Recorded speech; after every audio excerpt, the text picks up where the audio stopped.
আসসালামু আলাইকুম প্রিয় অনার্স প্রথম বর্ষ ও ডিগ্রি প্রথম বর্ষের শিক্ষার্থীবৃন্দ, আশা করি সবাই ভালো আছেন। আমরা আজকে আপনাদের জন্য একটি অঙ্ক নিয়ে আসছি। আজকের অঙ্কটি হচ্ছে প্রিন্সিপাল অফ অ্যাকাউন্টিং, হিসাব বিজ্ঞান নীতিমালার থার্ড চ্যাপ্টার দ্য অ্যাকাউন্টিং প্রসেসের একটি অঙ্ক। আজকের অঙ্কটি 2021 সালের ডিগ্রি পরীক্ষায় এসেছে, আর অঙ্ক নম্বর হচ্ছে 11, মানে বিবিএস ডিগ্রি ফার্স্ট 2021 এর 11 নম্বর অঙ্কটি আমরা আজকে সমাধান করব। আশা করি সবাই মনোযোগ সহকারে দেখবেন। তাহলে শুরু করি আমরা আজকের অঙ্ক। আমাদের আজকের অঙ্কের রিকোয়ার্ড এ, আমাদের দেখেন এখানে রিকোয়ার্ড দুইটা বলছে। রিকোয়ার্ড এ বলছে কি? রিকোয়ার্ড এ বলছে show the effect of above transaction in accounting equation, মানে আমাদের হচ্ছে হিসাব উপরের লেনদেনগুলো দ্বারা হিসাব সমীকরণে কি প্রভাব পড়বে তা দেখাইতে বলছে। এটা হচ্ছে আমাদের রিকোয়ার্ড এ। রিকোয়ার্ড বি বলছে প্রুভ দ্য অ্যাকাউন্টিং ইকুয়েশন, প্রমাণ করো হিসাব সমীকরণটি প্রমাণ করতে বলছে। তাহলে আমাদের দেখি, আমরা একটু আলোচনা করি। আমাদের প্রথম বলছে mister Nafiz started business on 1st January 2021 with cash টাকা 40,000। তাহলে সে কি নিয়ে আসছে? নগদ টাকা। কত টাকা নিয়ে আসছে? নগদ 40,000 টাকা নিয়ে আসছে। অফিস ইকুইপমেন্ট টাকা কত? 15,000। সে কি নিয়ে আসছে? আরো অফিস সরঞ্জাম নিয়ে আসছে 50,000 টাকা। His other transaction in the month are as follows. পরবর্তী লেনদেনগুলো নিচে দেওয়া আছে। তাহলে সে বছরের প্রথম দিন কি নিয়ে আসছে? নগদ টাকা নিয়ে আসছে। আমরা জানি নগদ টাকা কি? নগদ টাকা হচ্ছে অ্যাসেট, সম্পদ। এরপরে অফিস ইকুইপমেন্ট। অফিস ইকুইপমেন্ট মানে কি? অফিস ইকুইপমেন্টের সম্পদ, এটা অফিস সরঞ্জাম, এটাও কি? অ্যাসেট। তাহলে আমরা সাধারণত বছরের শুরুতে আমরা যা নিয়ে আসি, সাধারণত মালিক বছরের শুরুতে যা নিয়ে আসে সকল কিছুই কি হিসেবে কাউন্ট হয়? মূলধন হিসেবে কাউন্ট হয়। তাহলে সে এই যে ক্যাশ নিয়ে আসে 40,000, আর অফিস ইকুইপমেন্ট নিয়ে আসে কত? 50। দুইটা টাকা যোগ করলে কি হবে? দুইটা টাকা যোগ করলে হবে আমাদের কত? 90,000 টাকা। এই 90,000 টাকা হচ্ছে আমাদের কি? ক্যাপিটাল। কি? ক্যাপিটাল। ক্যাপিটাল আমাদের, এটা আমাদের হচ্ছে কি প্রথম রিকোয়ার্ড। তাহলে দুইটা আমরা সম্পদ পেয়েছি, আর একটা কি আছে? মালিকানা সত্ত্ব আছে। টোটাল টাকাটা হচ্ছে মালিকানা সত্ত্বের অংশ গেল এটা। আর দুই নম্বরটা কি বলছে? দুই নম্বর বলছে জানুয়ারি টু গুডস পারচেজ ফ্রম টাকা 30,000 ইন ক্যাশ। নগদে পণ্য ক্রয় করছি। যখন আমরা নগদে পণ্য ক্রয় করি, সাধারণত আমাদের হিসাব সমীকরণটা কি? এ সমান সমান এল প্লাস ওই, এটা আমার হিসাব সমীকরণ। যখন আমরা নগদ পণ্য ক্রয় করি, তো নগদ টাকা কি হয়? মাইনাস, নগদ টাকা চলে গেছে। এরপর আমাদের কি করছে? কি ক্রয় করছে? পণ্য ক্রয় করছে। মনে রাখবেন, শুধু পণ্য ক্রয় মানে প্রতিষ্ঠানের দৈনন্দিন যে আয় ব্যয়টা আছে, এই সকল আয় ব্যয় আমরা কোথায় লিখি? এই মালিকানা সত্ত্বের অংশের মধ্যে লিখি। তাহলে এখানেও কি? যেহেতু ব্যয় হয়েছে, পণ্য ক্রয় করলে তো আমাদের ব্যয় হয়, টাকা চলে যায়, তাহলে এখানেও মাইনাস। তাহলে আশা করি 2 নম্বরটা বুঝছেন। এরপরে যাই হচ্ছে 5 নাম্বার। 5 নাম্বার বলছে কি? আবার আমাদের অ্যাকাউন্টিং ইকুয়েশনটা হচ্ছে এ সমান সমান এল প্লাস ওই। তাহলে আমাদের 5 নাম্বার বলছে কি? First aid office equipment. আমরা জানি কি এই যে অফিস ইকুইপমেন্ট আছে, এই অফিস ইকুইপমেন্টটা কি? সম্পদ। তাহলে সম্পদ বাড়ছে, সম্পদ প্লাস। ঠিক আছে, সম্পদ প্লাস। এরপরে বলছে কি? আমরা কিসে কোনো কিছু বলছে? নগদে, বাকিতে কিছু বলছে? কিসে ক্রয় করছে? কিছু বলছে? যদি কোনো কিছু না বলা থাকে, ফার্স্ট এড অফিস ইকুইপমেন্ট টাকা 10,000, ক্যাশ অন অ্যাকাউন্ট কিছু বলা নাই। যদি কিছু না বলে তাহলে বুঝতে হবে আমার কি? নগদে পণ্য, আর নগদে আমরা সম্পদ ক্রয় করছি। তো যেহেতু নগদ টাকাও সম্পদ, আর কি অফিস ইকুইপমেন্টটাও সম্পদ, তাহলে এই দিকে এখানে একদিকে কি হবে? সম্পদ প্লাস হবে, আর একদিকে কি হবে? সম্পদ মাইনাস হবে, মানে দুইটাই একই দিকে আসবে।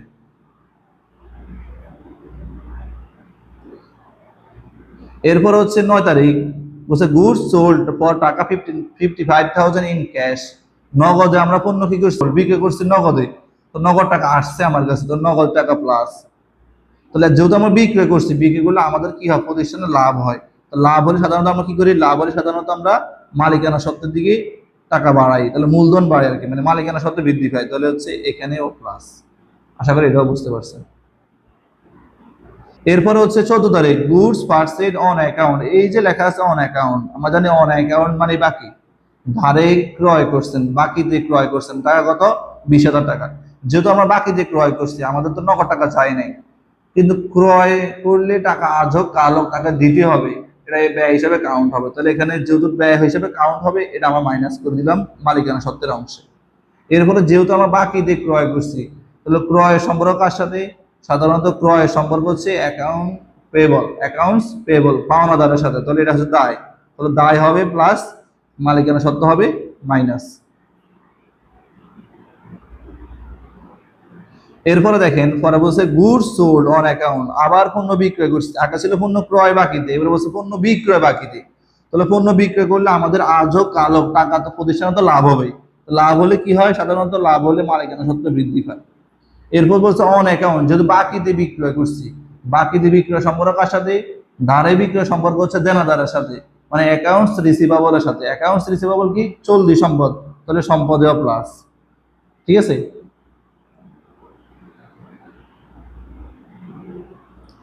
এরপরে বলছে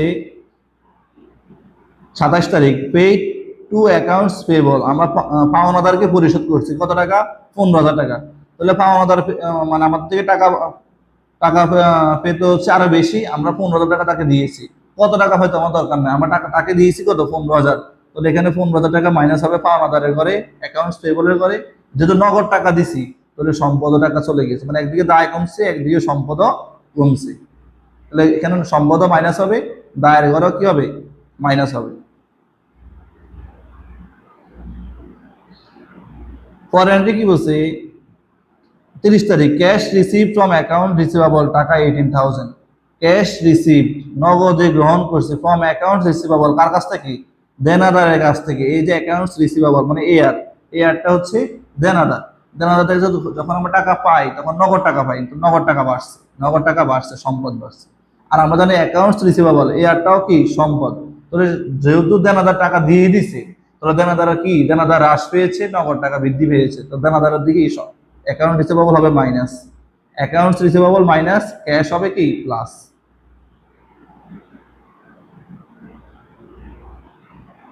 এরপর হচ্ছে 31 তারিখ, paid salaries to employees. Paid salaries to employees, আমরা কি আমাদের কর্মীদেরকে কর্মচারীদেরকে বেতন পরিশোধ করা হয়েছে কত টাকা? 4,000 টাকা। যেহেতু নগদে বেতন দিই, বেতন তো বাকি থাকে না, বেতনটা নগদে পরিশোধ করা হয়, এই জন্য কি সম্পদ মানে নগদ টাকা মাইনাস। আর আমরা যেহেতু বেতনটা আমাদের জন্য কি? বেতনটা আমাদের জন্য হচ্ছে ব্যয়। ব্যয় হলে কি কোথায় আসে? মালিকানা সত্ত্বের করে আসা, তাহলে এখানেও মাইনাস। আশা করি বুঝতে পারছেন। আজকের অঙ্কে রেকর্ড এটা বলছে অ্যাকাউন্টে ইকুয়েশনটা দেখানোর জন্য, হিসাব সমীকরণটা তো নির্ণয় করার জন্য। তাহলে আমাদের প্রথম কি বলছে? Mister Nafis started a business on 1 January 2021। Mister Nafis 2021 সালে জানুয়ারি মাসের 1 তারিখে একটা ব্যবসা শুরু করছে। উইথ ক্যাশ টাকা 40,000 এন্ড অফিস ইকুইপমেন্ট টাকা 15,000। নগদ টাকা নিয়ে আসছে কত? নগদ টাকা নিয়ে আসছে 40,000 টাকা, এবং অফিস সরঞ্জাম নিয়ে আসছে কত? 50,000 টাকা। কত সাল? 2021 সাল জানুয়ারি 1। দেখলাম 2021 জানুয়ারি 1। তাহলে সে কি নিয়ে আসছে? ক্যাশ নিয়ে আসছে, নগদ টাকা। নগদ টাকা নিয়ে আসছে কত টাকার? নগদ টাকা নিয়ে আসছে 40,000 টাকা। এরপরে কি বলছে?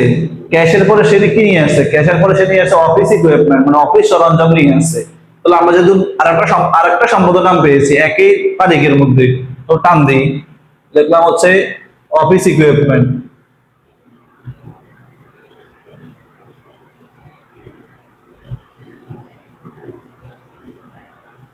অফিস ইকুইপমেন্ট, তাহলে সে কত টাকার অফিস ইকুইপমেন্ট নিয়ে আসছে? সে নিয়ে আসছে হচ্ছে 50,000 টাকার অফিস ইকুইপমেন্ট, মানে 50,000 টাকার অফিস সরঞ্জাম নিয়ে আসছে। লিখলাম অফিস ইকুইপমেন্ট টাকা হচ্ছে 50,000। তাহলে দেখেন আমরা মানে এই মিস্টার নাফিজে প্রতিষ্ঠানে 90,000 টাকা বিনিয়োগ করছে। নগদ টাকা দিয়েছে 40,000, আর কি দিচ্ছে? অফিস ইকুইপমেন্ট দিচ্ছে কত? 50,000 টাকা। টোটাল টাকা যেটা যোগ করবেন 90,000 টাকা, এই 90,000 টাকা আমাদের কি নামে কাউন্ট হবে? মূলধন। তাহলে আমরা এই পাশে লিখলাম, একবারে ডান পাশে আসে লিখলাম কি? ক্যাপিটাল। ক্যাপিটাল, ক্যাপিটাল কত? 90,000 টাকা লিখলাম। তাহলে এখানে লিখতে হবে ইনভেস্টমেন্ট। রিমার্কস মানে কি? মন্তব্য দিতে হয়। অবশ্য রিমার্কস হয় মূলধন, নগদ আয়, নগদ ব্যয়, উত্তোলন। এই সাইডটাও তো মনে রাখবেন, মূলধন, নগদ আয়, নগদ ব্যয়, উত্তোলন। এই সাইডটার ক্ষেত্রে অবশ্যই আপনাকে মানে মন্তব্য দিতে হবে। তো লিখলাম হচ্ছে কি? ইনভেস্টমেন্ট, বিনিয়োগ।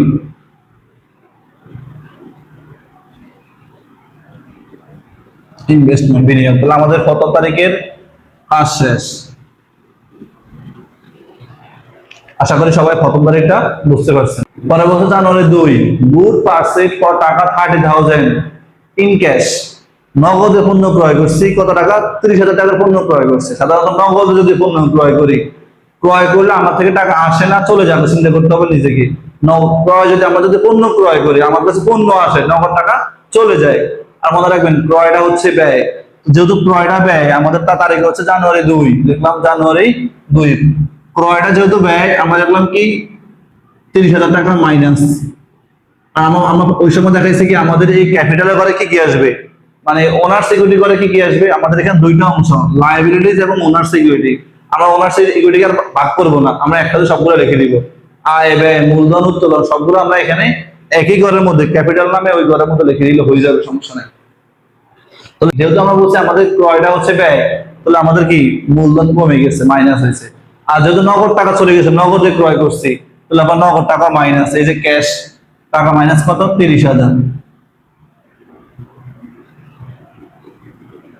যেহেতু এটা কি নগদ, আমরা বলছি নগদে আয়, নগদ ব্যয়, নগদ উত্তোলন আর কি মূলধন, এগুলো কি দিতে হবে, রিমার্কস দিতে হবে। তাহলে আমরা লিখুন কি পারচেজ অথবা হচ্ছে এক্সপেন্স লিখলে হবে,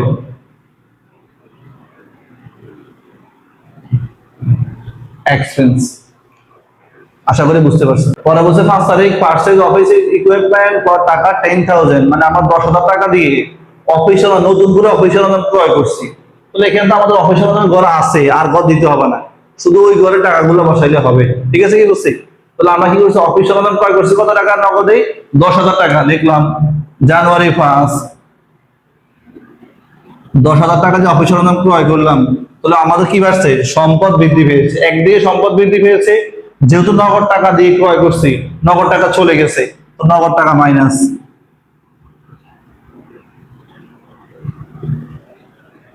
এটা কাজ এখানে শেষ, এটা ওই পাশে যাবে না। পরের বছর 9 তারিখ গুডস সোল্ড ফর টাকা 55,000 ইন ক্যাশ। আমরা পণ্য বিক্রয় করছি, গুডস সোল্ড পণ্য বিক্রি করছি ফর টাকা 55,000 55,000 টাকা মূল্যের, ফর ক্যাশ অথবা ইন ক্যাশ নগদে পণ্য বিক্রয় করছি। যদি নগদে পণ্য বিক্রয় করে তো নগদ টাকা আমার কাছে আসে। দেখলাম 9 তারিখ আমার কাছে নগদ টাকা আসছে কত, 55,000 টাকা, লিখলাম 55,000 টাকা আমার কাছে নগদ টাকা আসছে। এরপর আমরা যেহেতু বলছি বিক্রয় করছি, বিক্রয় করলে আমার জন্য কি হয়, আয় হয়। আয় হলে আমরা কোথায় লিখবো, এই যে ক্যাপিটালে করে লিখবো আয় 55,000 টাকা, লিখবেন রেভিনিউ।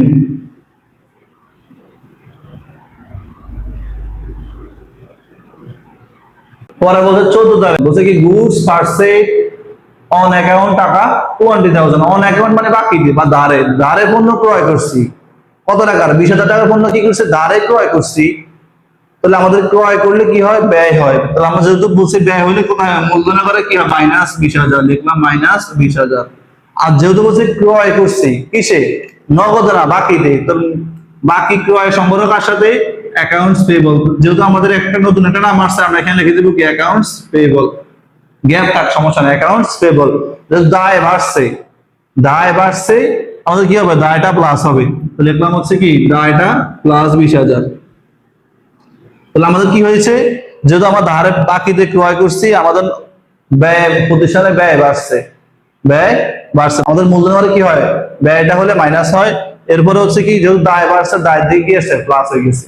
আশা করি এটাও বুঝতে পারছেন। পরে বলছি 20 তারিখ গুডস সোল্ড অন অ্যাকাউন্ট টাকা 30,000, আমরা কি 30,000 টাকার পণ্য বাকিতে বিক্রয় করছি। সাধারণত বাকিতে বিক্রয় সম্পর্ক কার সাথে, সাধারণত বাকিতে বিক্রয় সম্পর্ক হচ্ছে দেনাদারের সাথে। আর দেনাদারটা মানে কি অ্যাকাউন্টস রিসিভেবল, অ্যাকাউন্ট রিসিভেবল হচ্ছে আমাদের সম্পদ। তাহলে আমার এখানে একটা ঘর আসবে কি অ্যাকাউন্টস রিসিভেবল এআর, এগুলো হচ্ছে অ্যাকাউন্টস রিসিভেবল এআর। তাহলে আমরা কি করছি, নগদে বিক্রয় করি নাই, বাকিতে বিক্রয় করছি। তো বাকিতে, নগদে তো আর টাকা কাজ নাই, বাকিতে যেহেতু বিক্রয় করছি আমাদের কি হয়েছে, এটা হচ্ছে 20 তারিখ লিখলাম 20, বাকিতে বিক্রয় করছি, আমাদের 30,000 টাকা লিখলাম, দেনাদার বাড়ছে 30,000 টাকা, দেনাদার বৃদ্ধি পেয়েছে কত 30,000 টাকা। আর বলছি কি আজ হোক কাল হোক টাকা তো আমার কাছে আসবে, বিক্রয় মানে কি আমার জন্য আয়, প্রতিষ্ঠানের জন্য আয়। তা আয় হলে কি হয়, এখানে কি হয় টাকা প্লাস 30,000 টাকা। আর যেহেতু বাকিতে আয়, নগদ আয় না, বাকিতে আয় হলে কি কি করতে হয় না, মন্তব্য দিতে হয় না। আশা করি বুঝতে পারছেন। পরে হচ্ছে 27 তারিখ পেড টু অ্যাকাউন্টস পেয়েবল টাকা 15,000, আমরা পাওনাদারকে পরিশোধ করছি কত টাকা, 15,000 টাকা। তাহলে আমাদের এখানে একটা পাওনাদারের ঘর আছে, টাকা আমরা কত টাকা দিয়ে দিছি, 15,000 টাকা দিয়ে দিয়েছি। তাহলে 15,000 টাকা তার থেকে মাইনাস হয়ে যাবে, 15,000 টাকা কি হবে, 5,000 থেকে মাইনাস। এখন আমরা তাকে কি দিছি, নগদ টাকা দিছি, তাহলে আমাদের এখানে ক্যাশ যে ঘরটা এখানে আসে কি হবে, 15,000 টাকা মাইনাস হয়ে যাবে। তাহলে এখানে 15,000 টাকা কি হবে, মাইনাস। তাহলে এখানেও মাইনাস, এ পাশে মাইনাস, সমীকরণ দুই দিকে সমান আছে, ঠিক আছে। পরে যদি cash receive from accounts receivable টাকা 18,000, আমরা হচ্ছে দেনাদারের কাছ থেকে 18,000 টাকা আদায় করতে পারছি। আগেরটা বছর আমাদেরকে পরিশোধ করছি, এখন বছর দেনাদার থেকে আমরা 18,000 টাকা কি করছি, আদায় করছি। মানে দেনাদার আমাদেরকে 18,000 টাকা দিয়ে দিছে। যখন দেনাদার কোনো টাকা দিয়ে দিবে তখন তার থেকে মাইনাস হবে, এই যে এটা দেনাদারের ঘরে অ্যাকাউন্টস রিসিভেবল 18,000 টাকা মাইনাস। আর সে আমাকে কি দিয়েছে, সে আমাকে নগদ টাকা দিয়েছে। তো লিখলাম এই যে 18,000 টাকা আবার ক্যাশে করে কি প্লাস। আশা করি এটাও বুঝতে পারছেন। সাথে কি বলছে, পেইড স্যালারিজ টু এমপ্লয়িজ টাকা 4,000। কর্মচারীদেরকে বেতন পরিশোধ করা হয়েছে কত টাকা, 4,000 টাকা। সাধারণত বেতনটা আমাদের জন্য কি ব্যয়, ব্যয় হলে আমরা কি করি, ব্যয় হলে আমরা মূলধনে করে লিখি কি 4,000 টাকা লিখলাম, ব্যয় হলে মূলধনে করে মাইনাস। তাকে আমরা কি দিছি, নগদে বেতন দিয়েছি। তো নগদ টাকা কি হবে, নগদ টাকা হবে হচ্ছে মাইনাস 4,000। এখানে নগদ টাকা চলে গেছে, এখানে ব্যয় আসছে, দুই দিকে টাকাটা কি আছে, মাইনাস আকারে আছে। তাহলে আমাদের এটাই হচ্ছে কি অ্যাকাউন্টিং ইকুয়েশন। এখন আমাদের করণীয় কি, এখন করণীয় হচ্ছে যোগফলগুলো নামানো। অনেকে কি করে, প্রত্যেকবার ব্যালেন্স লেখে, ব্যালেন্স লিখলেও হবে, ব্যালেন্স ছাড়া করলেও হবে, সমস্যা নেই, যেভাবে আপনি সহজ মনে করেন। আমরা যদি প্রত্যেকবার এই দেখেন 40,000 50,000, এই টাকাটা অনেক অনেক একটা নিয়ম আছে কি, এই টাকাটা আবার প্রথমে লেখা লাগে ব্যালেন্স আকারে, পরবর্তীতে আবার তারিখ অনুযায়ী কাজ করতে হয়। আমরা ওই নিয়মটা করি নাই, আমরা আমাদের মতো করছি, এই নিয়ম করলে হবে আর ওই নিয়ম করলে হবে, সমস্যা নেই, যেভাবে মানে করতে পারেন। এখন আমাদের করণীয় কি, এই টাকাগুলো প্রত্যেকটা যোগ বিয়োগ যার না আছে যোগফল নামানো, এগুলো যোগফল নামানো, এগুলো যোগ বিয়োগফল, প্রত্যেকটা যোগ বিয়োগফল নামালে আমাদের অঙ্কটা আশা করি হয়ে যাবে। তো শুরু করি আমাদের যোগ বিয়োগফল। প্রথমে আছে 40 30 টাকা 10 মাইনাস 10 শূন্য 55,000, আর থাকে 40,000 40 58 58 তো 4 গুলা থাকে 54,000, এখানে থাকে হচ্ছে 54,000। এটা এখানে যোগ করলে হয় 60,000, এখানে আমাদের বিয়োগ করলে হয় 12,000। তাহলে আমরা এখানে একটা টার্ম দিই,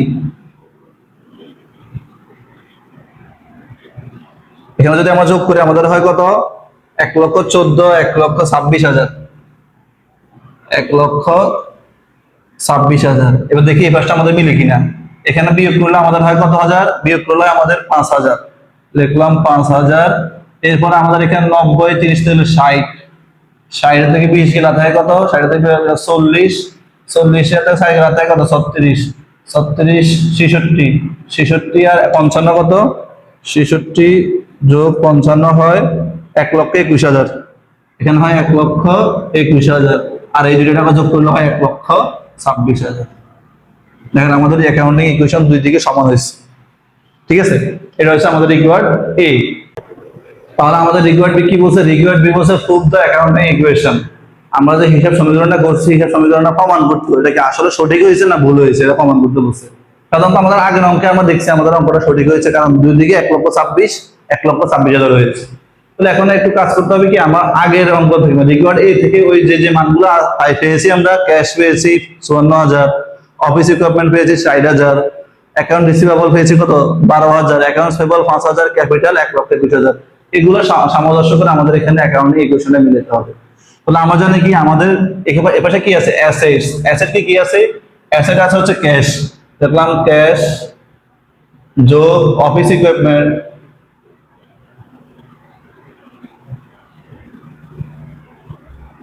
যোগ অ্যাকাউন্টস রিসিভেবল, এই সকলগুলো আমরা অ্যাসেট পেয়েছি, আমরা সমান সমান। আর লায়াবিলিটিস কি পেয়েছি, একটাতে পেয়েছি accounts payable plus owners equity একটা পেয়েছি, নাম কি ক্যাপিটাল। তাহলে আমরা যদি এখন এগুলো মান বসাই, তাহলে আমাদের প্রথম টাকা হচ্ছে 54,000 যোগ 6,000 60,000 যোগ 12,000 পরে সমান সমান। আর এখানে আছে কত, 5,000 যোগ 1,21,000। তাহলে আমাদের এই যোগ করলে কত হয়, 1,26,000 সমান সমান 1,26,000। এটা কি প্রুভড।